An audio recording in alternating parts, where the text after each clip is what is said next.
And welcome back for this afternoon. I'm glad to have you all join us again. This is our last talk of the two-day big talk that we've had on the thriving marketer. Clearly a long day for me. And I'm glad for you to join us with ISBM. I'm very, very pleased to be able to introduce Jerry Wind, who is going to wrap us up for this 2 days on the thriving marketer with a great summary of all of the challenges that we're facing and some indication of where we need to be going and those things that are coming against us. So let me just show you Jerry. So Jerry is our speaker, and again, I think you're going to find this great. So Jerry is the Lauder Professor and Professor of Marketing at the Wharton School, and he's internationally known for his pioneering research on organizational buying behavior, market segmentation, conjoint analysis, and marketing-driven business strategies. He regularly consults with major firms around the world. He provides expert testimony in intellectual property and antitrust cases, and he has lectured in over 50 universities worldwide. He's the founding director of the Wharton SEI Center for Advanced Studies in Management and the Wharton Future of Advertising program. He's also the founder of Wharton's Fellows program, a global network of CEOs and senior executives who are committed to lifelong learning, focused on transformational leadership. And he's the co-founder of the Wharton QS Reimagine education program. And for this afternoon, he's ours. So Jerry, let me turn it over to you. Thanks. Delighted to be with you, and what an amazing topic, the thriving marketer. What I'm going to discuss with you this afternoon is primarily Reimagine marketing, especially Reimagine B2B marketing and their implications. What are the implications for you? Hopefully we'll do it as an interactive session, even though it's a little difficult given that I cannot see you. But primarily we'll cover 4 things. Very briefly, I'll try to provide my perspective on some of the meeting highlights that I've kind of listened to. Explain why I believe marketing, and especially B2B marketing today, has to reinvent itself. Suggest then 10 specific guidelines for reimagining B2B marketing. And most importantly, encourage each of you, to develop an action agenda that will implement at least one of the ideas discussed at the conference. And I really hope when you kind of reflect on the conference, as I have done a little before this presentation, that you'll find a lot of amazing, interesting, intriguing items that you probably should ask yourself the question, why haven't I done it? Or how can I try to do it? What are the implications for me? Should I experiment with them? Just think about some of Eric's suggestion on open platform and focus on connectivity and primarily development of platform business. Think about Suju's suggestion of moving from marketing as a pauper to marketing as a king. Won't it be lovely? Or Amy's wonderful example of the interaction between marketing and procurement. Or Polo's kind of discussion and focus on analytics and insight as a core competence. And Dell's inspiring presentation on social selling. So tons of interesting ideas so far. And I hope that our kind of discussion on reimagining marketing will add to the inventory of ideas you had and perhaps put them in some type of a context that should be helpful. Let me start then primarily with a very brief discussion of something that you're all very familiar with. These are the 5 forces of changes that are really requiring us to challenge everything we do about marketing. And the first is obviously the disruptive advances in science and technology. Just think about Watson, AI, personalization, and the like. Huge development that are changing everything, mobile, cloud. Think about the exploding and redefined media landscape, and kind of reflect in this context, for example, the discussion we heard from Dell on kind of the social selling. At the heart of everything is the empowered and skeptical consumers.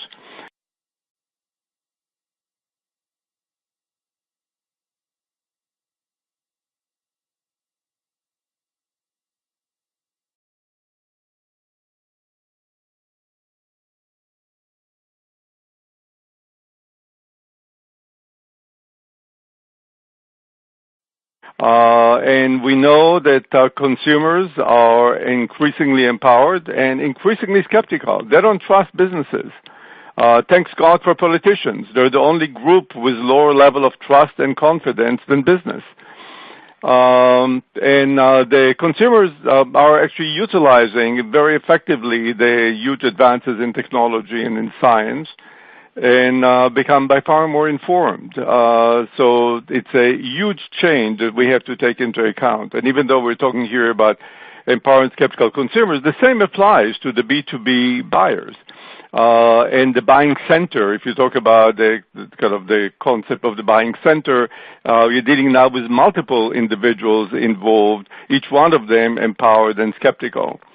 The fourth force of change is primarily the environment within which we operate, the disruptive cultural, social, economic, and geopolitical environment, and the competitive dynamics we face.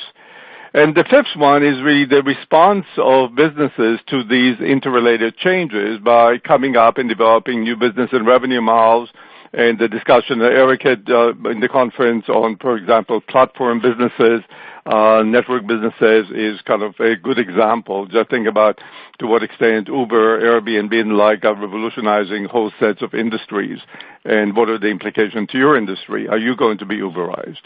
The implications of all of these are primarily in terms of increased uncertainties and threats, but also at the same time, huge opportunities. I don't think there have ever been as great opportunities in marketing and in business as we face today.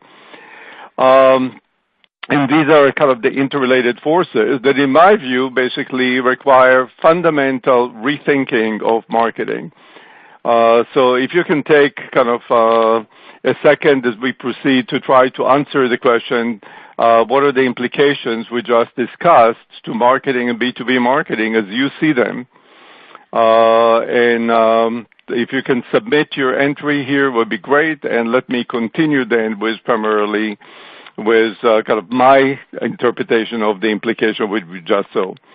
And my basic conclusion, which is the premise for the discussion, is that marketing, and especially B2B marketing as a discipline and as practiced today, has to challenge itself and move toward a new reimagined marketing. That basically too many evidence of how marketing today is broken, how the short term of CMOs in their position, that marketing does not have a seat at the strategy table, and so on and so on. And primarily all of these suggest, let's re-examine basically marketing and ask ourselves the question, how can we kind of create a more attractive, a more effective, a more impactful marketing, a discipline we can be proud of.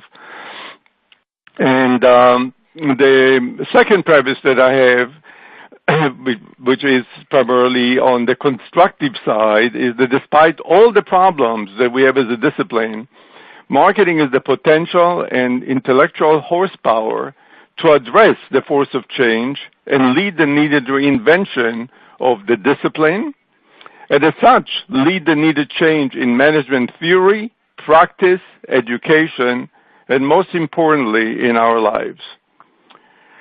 So given this, the objective of my discussion is to help us reimagine a new discipline of marketing that can lead the way toward the new management theory, practice, and education, and achieve the triple win of creating value for brands, people, and society. And let me stop on this for a minute, because that's one of the key findings of our recent study on the future of advertising, where we had over 200 thought leaders in the advertising, from advertisers, agencies, media companies, technology companies, and others, answer two simple questions. What could or should marketing be, advertising be by 2020? Not what will it be. It's not a forecast, but what it could or should be. It's aspirational. And what should we do today to try to get there? And one of the conclusions has been quite clear, that we have to move toward the period where we're not just trying to maximize long-term shareholder values, but we should add to this two other interrelated objectives of how do we create value for the people involved, in terms of almost anticipating their needs and objectives, and how can we have a positive social impact on society. So we call this the triple kind of win, and actually we are creating together with Tribeca Film Festival an award of the triple win, which will be primarily for companies that create value for brands, people, and society, and encourage every one of our listeners to have them submit to this competition, which we will announce in about a month or so. So given this objective, primarily what it will require to reimagine marketing, three sets of actions. One is to challenge the mental model of the industry.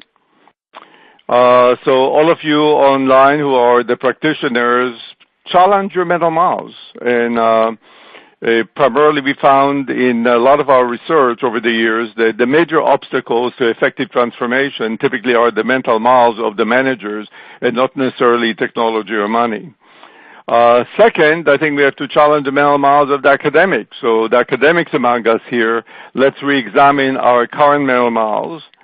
And these will lead primarily to 9 key challenges. But then all of us should challenge our collective values, and I'll discuss this kind of toward the end of my presentation. So let me go specifically toward the 9 key challenges that we have to address. The first one, I would like you to reimagine a situation where the focus is not on consumers or the B2B buyers, but rather on people who each has multiple roles of consumer, B2B buyer, producer, employee, entrepreneur, spouse, partner, citizen, friend, and so on. Think about yourself. You know, kind of even if you are a B2B buyer, a member of a procurement team, before 9 and after 5, you are a consumer. You know, kind of why are we separating this? And increasingly, there is increased amount of evidence, research evidence, suggesting that the separation between the consumer and the B2B has been quite artificial. And basically, a lot of the concept that we have in the one area, like consumer journey, for example, in the consumer area, apply in the B2B world. A lot of concept from the B2B world, like buying center, buying process, apply in the consumer area. So primarily, let's start treating people in the totality of the roles and their expectations, and not just in a narrow role like a B2B customer. So the question now for each one of you as I go through my 10 guidelines for Reimagine and new marketing, especially B2B marketing, to what extent are you doing it? Is this something that you are doing today?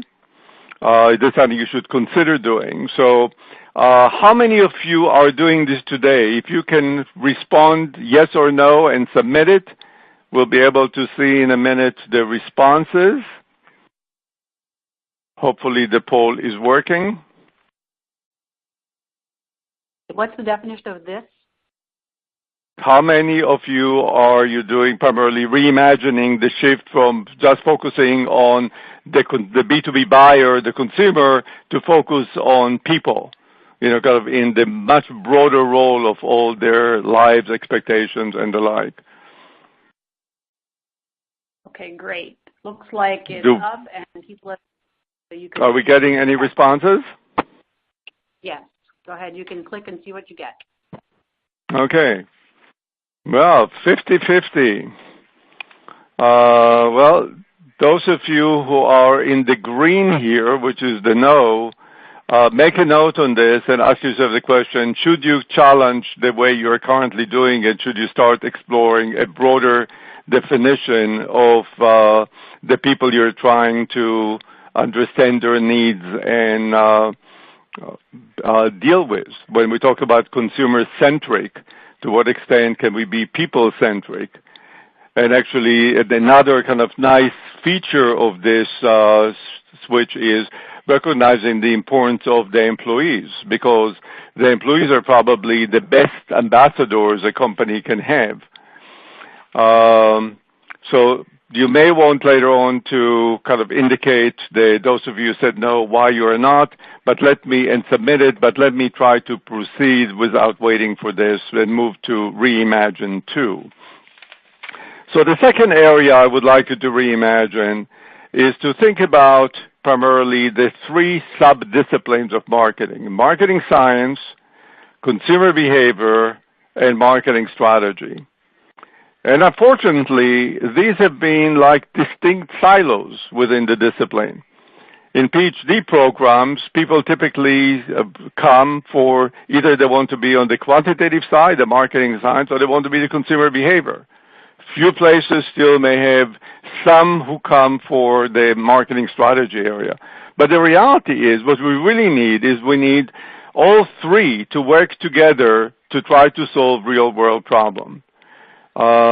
Major departure from the current practice, especially in the academic world, of the separation among those three areas. And this is really critical if we're trying to have marketing have a greater impact on real-world problem and their solutions. So again, the question is, how many of you are doing it? How many of you are actually integrating marketing science, consumer behavior, and marketing strategy around real-world problems and trying to solve them, as opposed to having separate silos for each one of them? So if you're in the academic area, you're focusing on one of these areas. If you're in industry, to what extent you have separate silos that hardly speak to each other in those three areas. And the discouraging news here is the majority of you still basically are within the silos. So let's look at the positive side here, which is really the huge opportunities you have to try to change and start integrating this. And if any of you have doubts that this should not be the direction we go, bring this up as question. We'd love to discuss this as part of our discussion after I complete the formal part of the presentation. And again, if you can complete later on the why, no, I think will be interesting and informative. The third area that I would like you to reimagine is quite critical. It is primarily moving beyond those aspects of the 4P that are still within the domain of marketing. We heard today in the presentation from Cisco about how they still address and primarily focus on the 4Ps. But how many of you who are a CMO or in charge of the marketing function in your organizations have control over all 4Ps? It's rarely the case that you find a marketing person in charge of product, price, the place or distribution or sales force, and as well as the promotion. You know, kind of at most, in most marketing, it's primarily the promotional side, the communication side. But we have to not only focus on how do we, again, regain at least a say in all 4Ps and their interaction, but we really have to increase it and start thinking about how do we create value by bridging all the relevant and siloed management disciplines. And just think here about all these different disciplines that have something to do with the success of the business operation and effort at trying to achieve their objectives. We heard a wonderful example today about the link between procurement and marketing. In the Abbott Lab case, we heard a wonderful link between marketing and sales for Dell.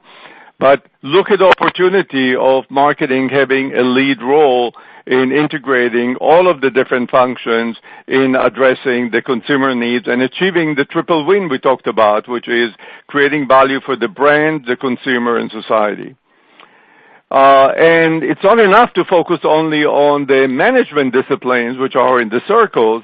Think about all the other disciplines: computer science, artificial intelligence, robotics, cognitive computing, machine learning, design thinking, neuroscience, gaming, creativity, and even art, all of which can actually help and add to our ability to come up with more creative, more effective, more impactful solutions.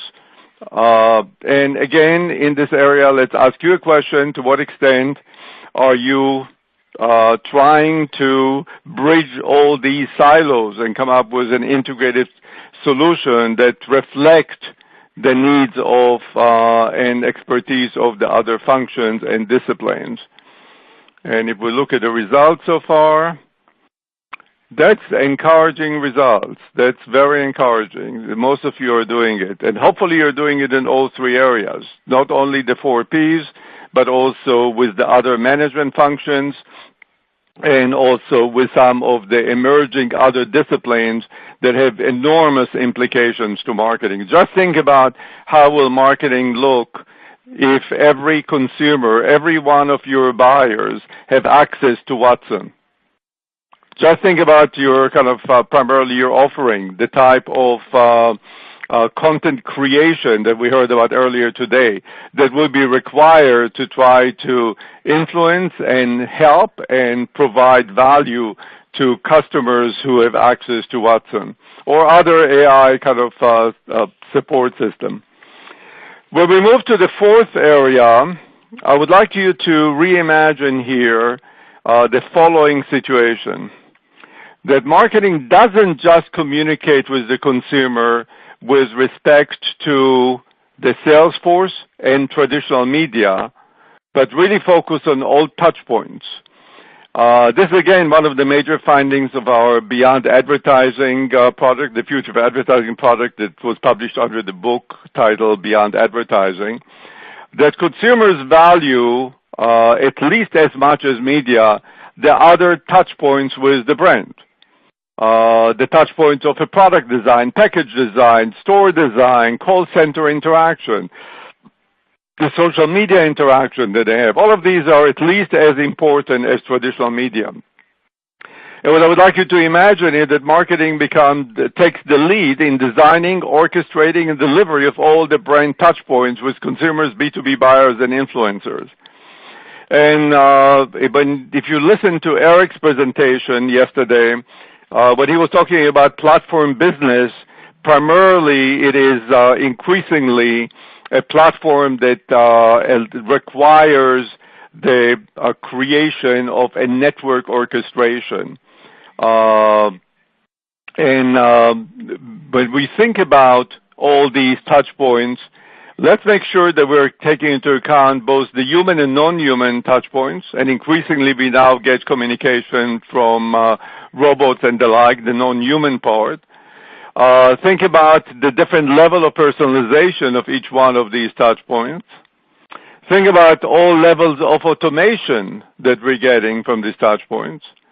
Think about the real-time measures and decisions that are required to try to deal with these touch points. And the real time is a critical element if you start thinking about marketing in real time. I'll give you an example. We'll think about a MasterCard with American Airlines. You bought a ticket, let's say, to fly from wherever you are to San Francisco.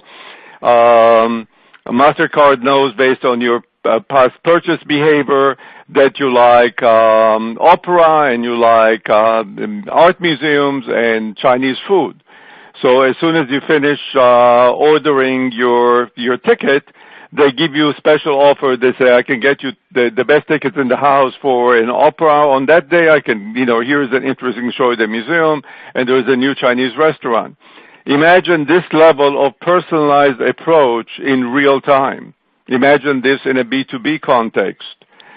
And that's basically where we're moving toward. And then, obviously, some of the channels that we have, some of the touch points are on demand. They're not things that you are sending, but rather when the consumer searches and wants it. So the area of all touch point orchestration that basically suggests that if you're still at the age of focusing on media mix, you're probably suboptimal by definition because the media mix does not include many of those touch points.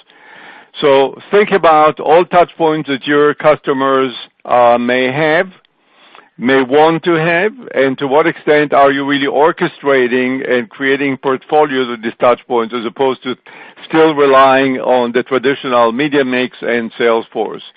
And if you can submit your answers of a yes, no.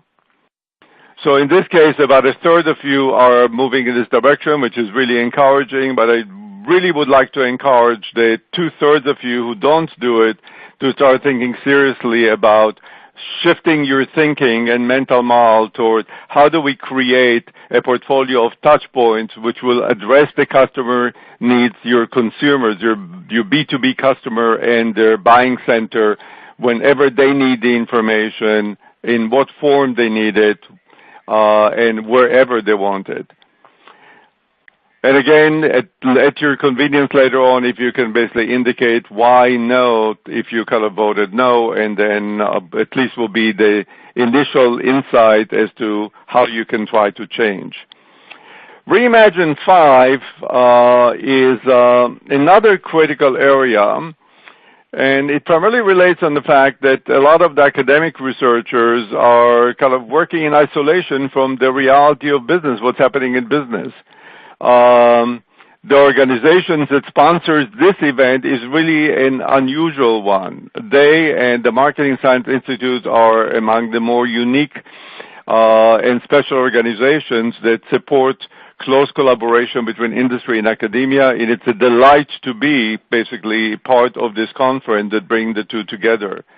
But too much of the research that's going on today is primarily still isolated. Either it's academic research or industry research by itself. So let's continue the example we have from ISBM and think in terms of your regular activities, if you're an academic or an industry participant in this conference, to what extent you can kind of increase your level of collaboration with the partners from the other side, as opposed to continuing just to work either kind of in the academic world by itself or in industry by itself.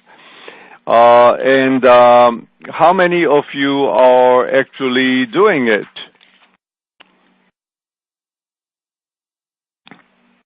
I think I moved too fast. We still don't have results. Let me try now. And all of you do it. Wow. That's I must tell you, you made my day. I've never been with any audience that all of them actually focused on industry academic collaboration. I think this is really due to the unique nature of ISBM and the amazing work they have done in bringing the two groups together. So congratulations, ISBM.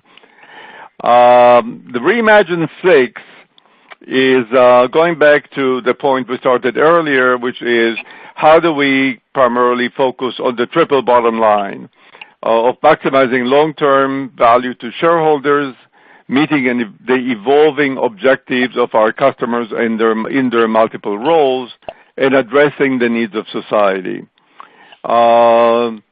This is really critical. As I mentioned, this is part of the results from our Future of Advertising project. It does require, however, new measures leading to truly win-win, and it will basically also will imply the end of greed and unethical behavior. And I was delighted to see kind of earlier this year the editorial statement of Mike Gorman, editor of Interface, who called primarily for increase in humanitarian or RMS applications.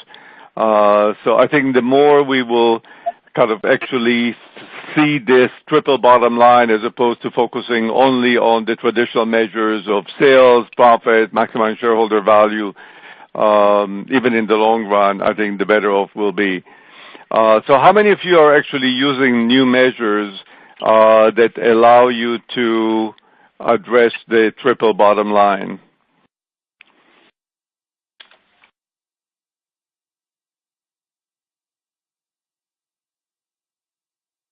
So about a third of you do it.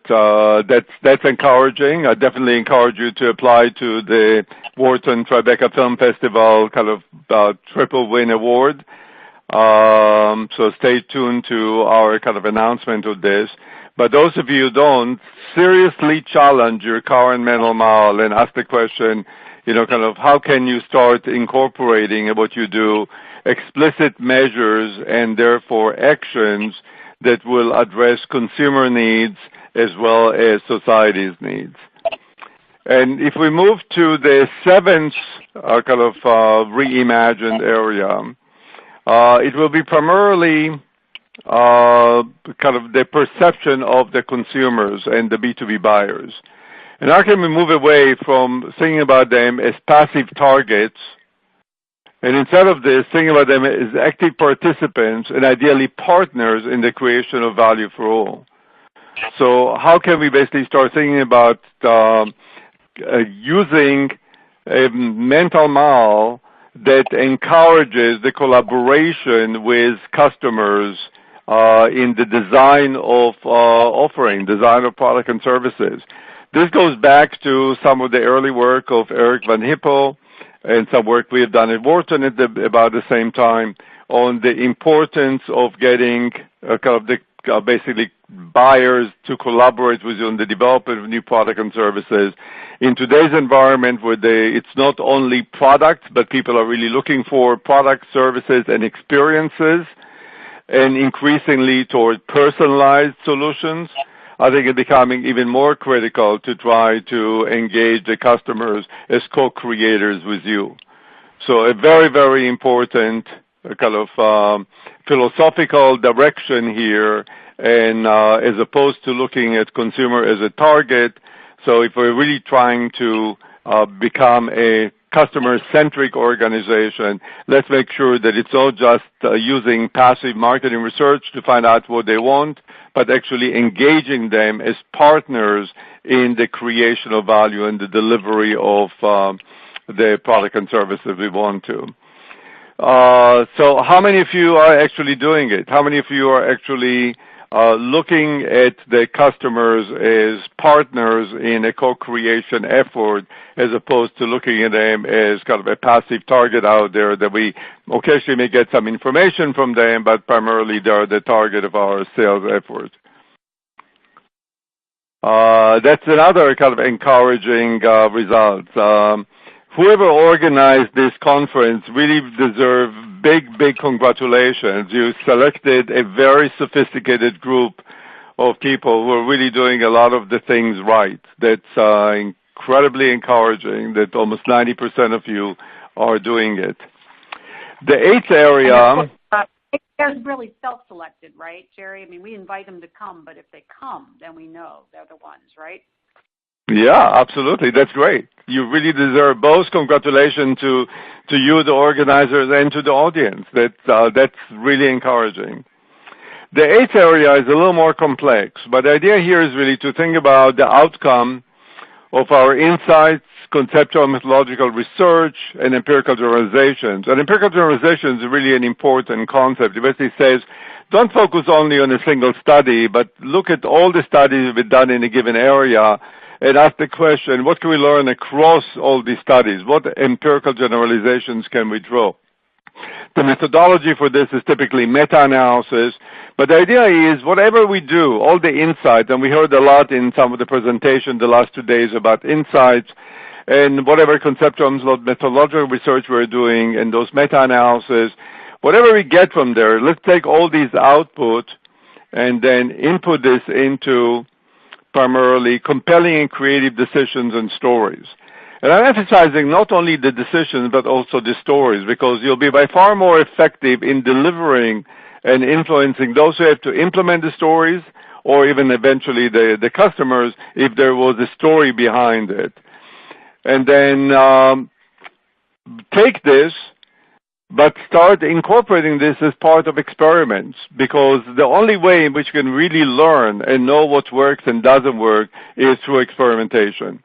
Experimentation is key. It's the only way that provides you truly a causal link between what you do and the results. And luckily, we have increasing recognition of this. Companies such as Google, Facebook, Amazon, everything they do is a result of continuous experimentation. There's also companies that provide platforms for A/B testing that makes it very, very easy. But we're not talking about A/B testing. We can actually go and involve much more engaged experiments, could do Latin square design, some other type of experimental design. But the important message here is once you have a new insight, new idea, and you translate this into decision and stories and a new offering, experiment with this. Don't just run and do it. Experiment with this. And then once you experiment with this, then the next step will be to provide real-time input to decision support system. So what have we learned from these experiments? And ideally, the decision support system we have will be driven by cognitive computing and presented utilizing VR and augmented reality to help you make better decisions.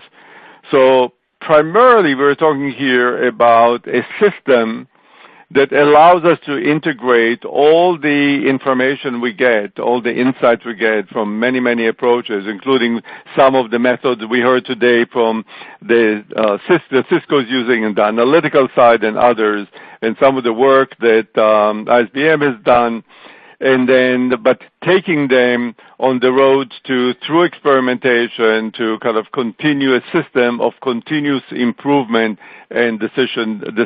And don't underestimate here the importance of having cognitive computing like Wharton or other AI applications that are used to support the decision maker, and ideally then using some augmented reality or to try to help you make better decisions in real time. And that's actually consistent with a plan that Facebook had, a 10-year marketing plan to turn AI, instant connectivity, virtual reality, and augmented reality into a visible part of its business. Kind of interesting kind of business vision that they had.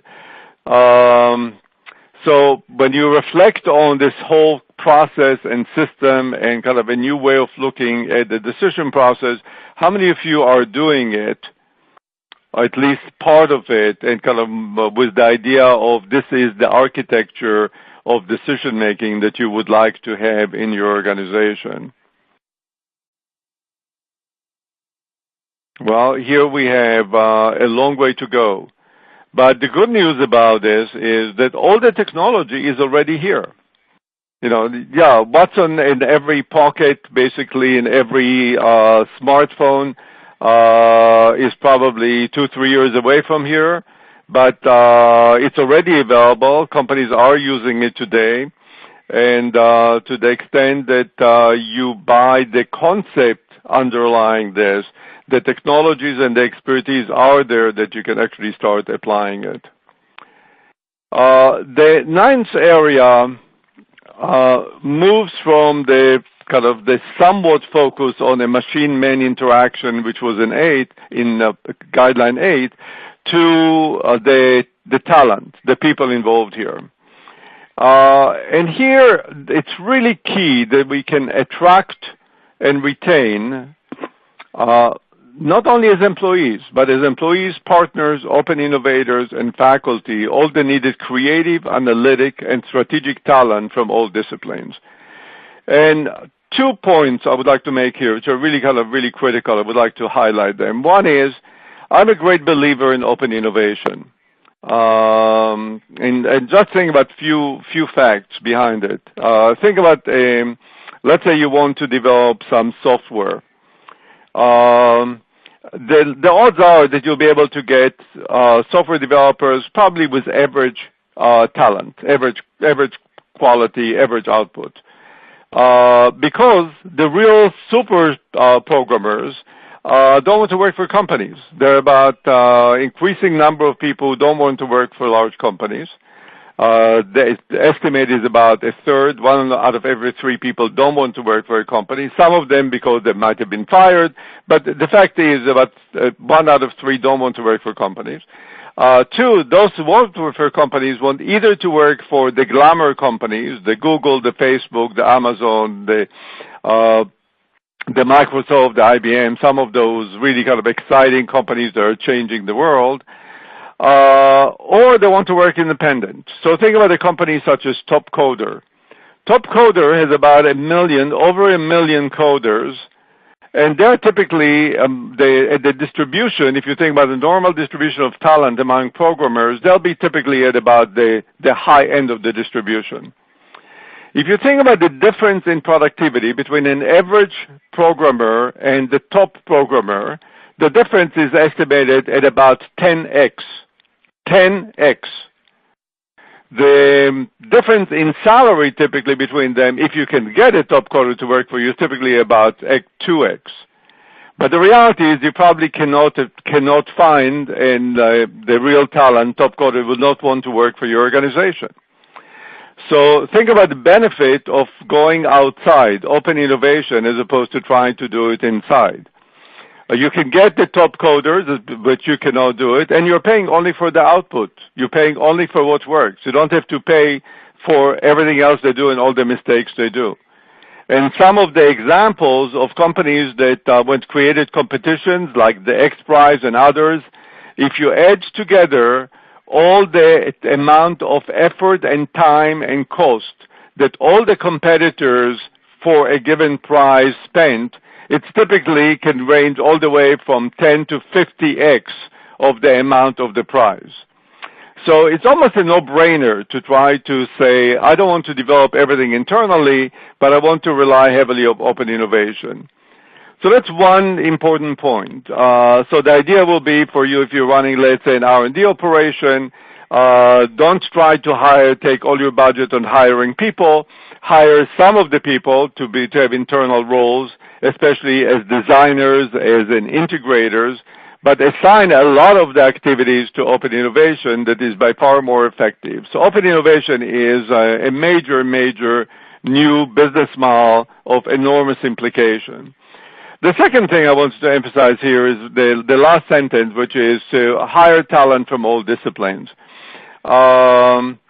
We who teach in kind of MBA programs have been spoiled for many years, believing that the only disciplines for managerial position is through the MBA.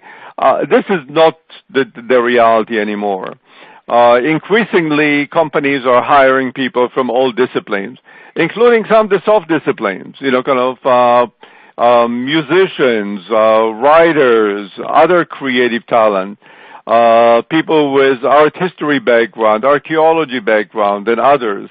So we're looking for talent today, regardless of a discipline. And MBA programs don't have the monopoly on talent. And I think increasingly companies realize this and hire from variety of disciplines. The second aspect I would like to emphasize about talent is the talent has to have the courage to think as disruptors, to redefine and reinvent the discipline or the activities, the marketing activities in your company, and the passion to impact the theory practice of marketing. So it's not only that we identify the right talent, we want those unique people who have the creative, analytic, and strategic talent that we need, but have the personality and motivation to become a disruptor and redefine and reinvent what they're doing. Because the reality is, if we just continue doing what we're doing today, the odds are that you will not be successful. Think about the following kind of wake-up statistics. Of the Fortune 500 in 1955, there are only 12% who are still on the Fortune 500 today. 88% of these companies, and reflect on this, these were the largest, mightiest, the biggest, the most successful companies in 1955. 88% of them do not exist anymore in the Fortune 500.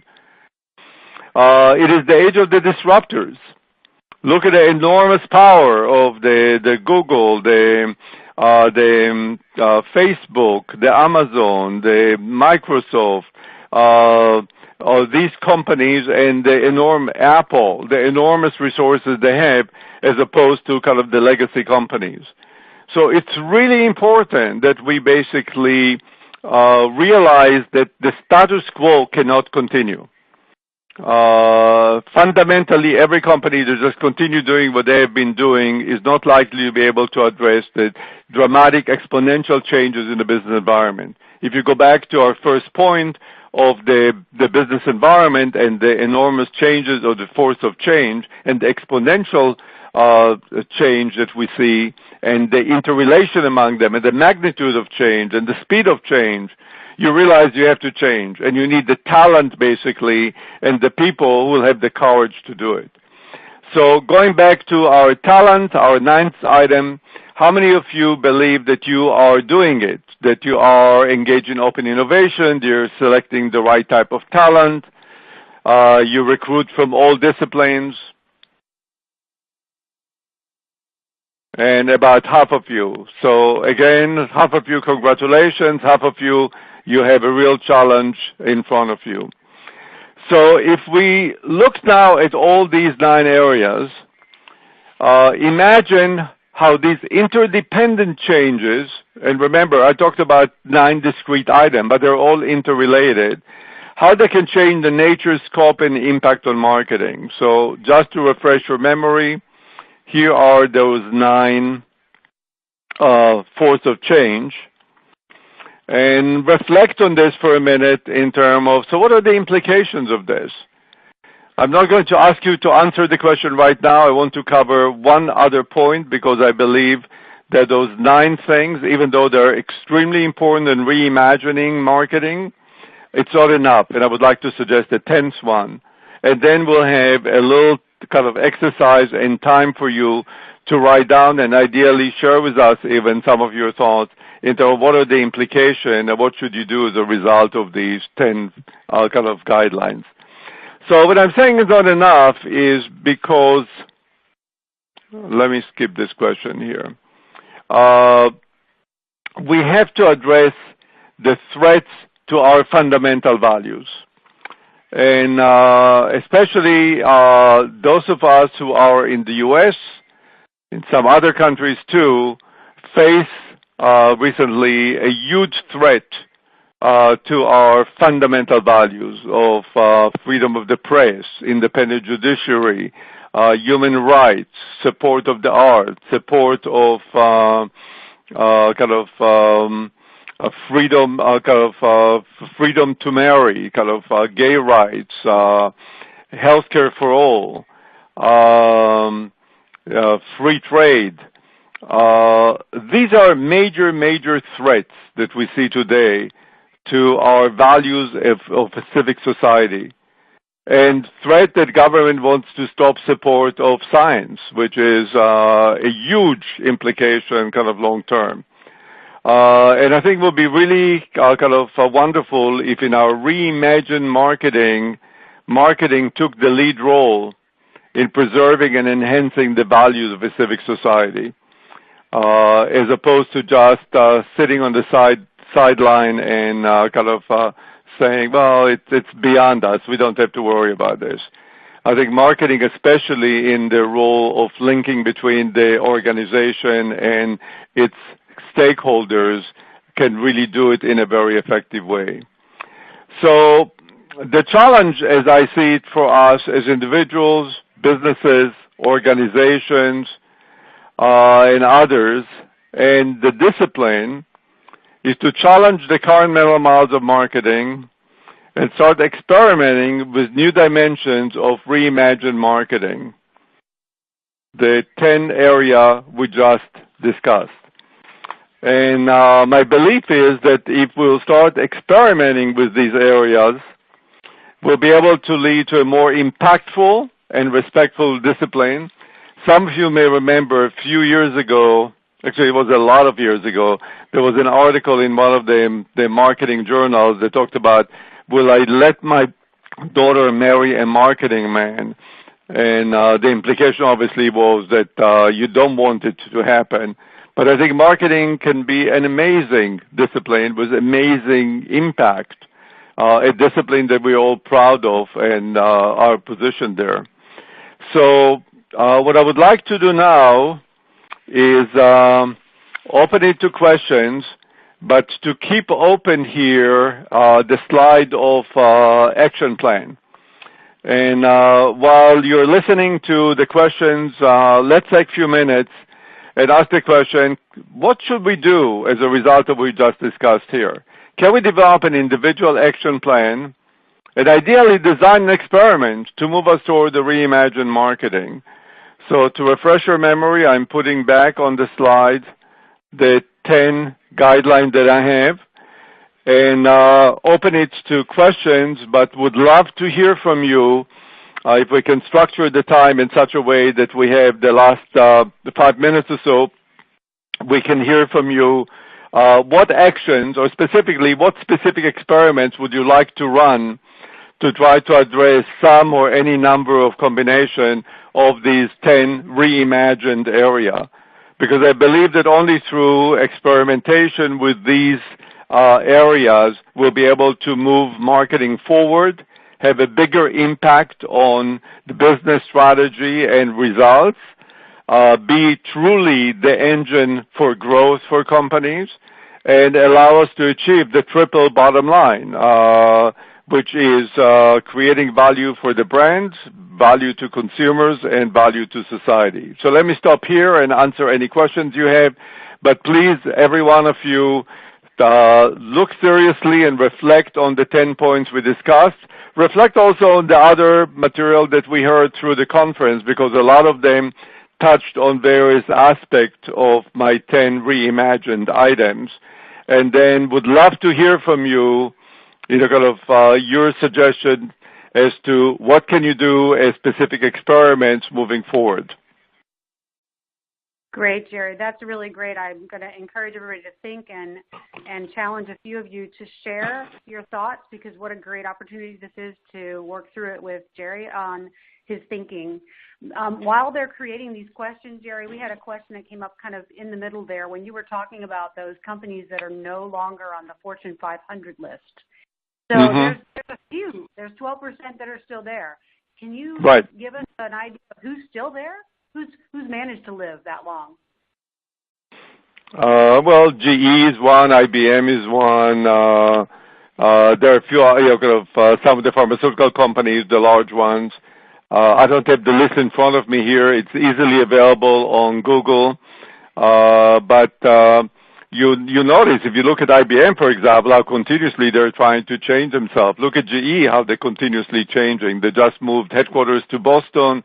They know if you compare the GE kind of vision and mission from a few years back to what they're doing now, and you look at some of the strategies they're taking, it's really a new GE. So the companies that survived are the ones that are continuously changing themselves, as opposed to just continuing there. And the large companies, especially in the frequently purchased consumer good area, they're all losing share, they're losing money, they're not doing very well, because they're just legacy companies. They're just staying there and not responding to the huge opportunities that they have today due to the changes in the environment.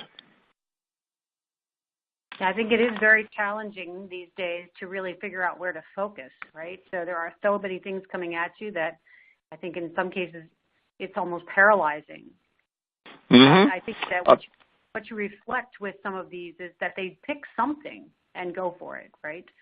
And I think you may want to go back to the presentation that Eric gave on yesterday, which started with the fundamental question: what are you solving for? He suggested the right strategies, the new business models that are in favor now: platform businesses, network orchestration. And I'll give you statistics to support it in terms of we've done a study that we published recently in the book, The Network Imperative, among 1,500 or so S&P firms. And we looked at what business models they have, and we've identified 4 business models. There are asset builders, like manufacturers and retailers. There are service providers, like consulting firms. There are technology makers who basically create IP. There will be the companies who develop new software, pharmaceutical companies and others. And then there is the 4th business model is network orchestrators, the companies such as Uber, Airbnb, banks, stock exchanges, and others. When you look at the market value as a multiple of revenue of these companies, the number, not of profit, but multiple of revenues, the numbers are the following. For asset builders, it's between 1 and 2. For service providers, between 2 and 3. For technology makers, it's about 3 to 4, around 4. And for network orchestrators, it's 8 plus, and ranging all the way to 25. Huge multiple that's being recognized by network orchestrators. There are less than 5 companies, 5% of the companies are network orchestrators, but every company has networks. So every one of the B2B companies on line here has customers, have suppliers, have providers, have influencers. How do you leverage? The challenge is how do you leverage these networks? And in today's environment, you can definitely start developing strategies to try leveraging this network. So you can start by, if you think about from a big strategic point of view of what are you solving for, and then follow the other steps that Eric suggested. You can start by using idealized design, which says, as opposed to traditional planning, I'll just continue and saying, what I've done so far is X, what I do next year. Forget this approach and say, where would you like to be X number of years from now? A great question for this is, let's imagine that you got the award. You select the time horizon, let's say 5 years, select the publication, let's say Fortune, and select an award, the most admired company. So, and then write the story. Why would you get 5 years from now by Fortune magazine the award of most admired company? Write the story and then build it. What will it take to achieve this type of story? So idealized design is another methodology you can use to try to identify where you want to go and how do you start here. That's one way. That's the big picture. The other approach to do is go to the low-hanging fruit. I'm not using today any open innovation. Wow, open innovation sounds like such an appealing concept. Why don't I use it? Let me do a little experiment with open innovation. So I think you can go anywhere from the big vision of where they want to be and what will it take together, which sometimes called this idealized design, called also backward planning. Or I can start identifying from all the many ideas that were thrown in the last 2 days in the conference, or some of the ideas that I suggested here as part of the Reimagine marketing, identify low-hanging fruit and go experiment with them. But do something. Just continuing doing what you're doing today is not going to work. That's the one thing that we know. Yes, exactly. So we have, a range of folks that are online, from those that have decision-making authority about what their teams do to those that are working in marketing. If we're listening to you and when we want to go try something, it feels like there may be two scales. One, which is within my own purview of my job, I can try and experiment. And yet we need something bigger, right? We need something bigger than that says, as a company, we need to think about doing things differently and collaborating with each other and maybe even our customers. Have you seen companies do that successfully? Can you give us an example of how, someone recognized we need to do something different and they were able to pull that together? How long did it take? What did that look like? Well, there are a number of those cases. I think that one thing which is absolutely essential is for every one of us to realize that we don't have always to wait for the CEO to lead to a change, that every one of us has the responsibility. I think you alluded to within our responsibility, what can we change? So hopefully there was enough ideas in the last 2 days and in my discussion to suggest for everyone on the line here to try to take some things that related that will improve what you're doing, that will start creating real value to the company, to consumers, to society, even in small experiments, or try to become more of an influencer by collaborating with others in the company and try to initiate some corporate experiments that are trying at the bigger picture. Now, it obviously helps when you have a very, forward-looking, charismatic CEO. When Facebook realized that they are, way behind the time on mobile, basically top management decided they're moving to mobile. We're able to do it within 2 weeks. They were actually moving everything to mobile. But that's an unusual speed of action. In other areas where you're going through transformation, it typically takes much longer, but one way of doing it is to start managing the business as a portfolio. And if you think basically your current operation, as opposed to forgetting everything you're doing, take all your current operations with current market and current product and service offering, and make sure that that does not represent more than 80% of your total activities. And then start allocating 20% among new initiatives that can basically capture new markets, new to the world markets, new product offering, new product and service offering that do not exist today, innovative partnerships with others, a totally new technology platform.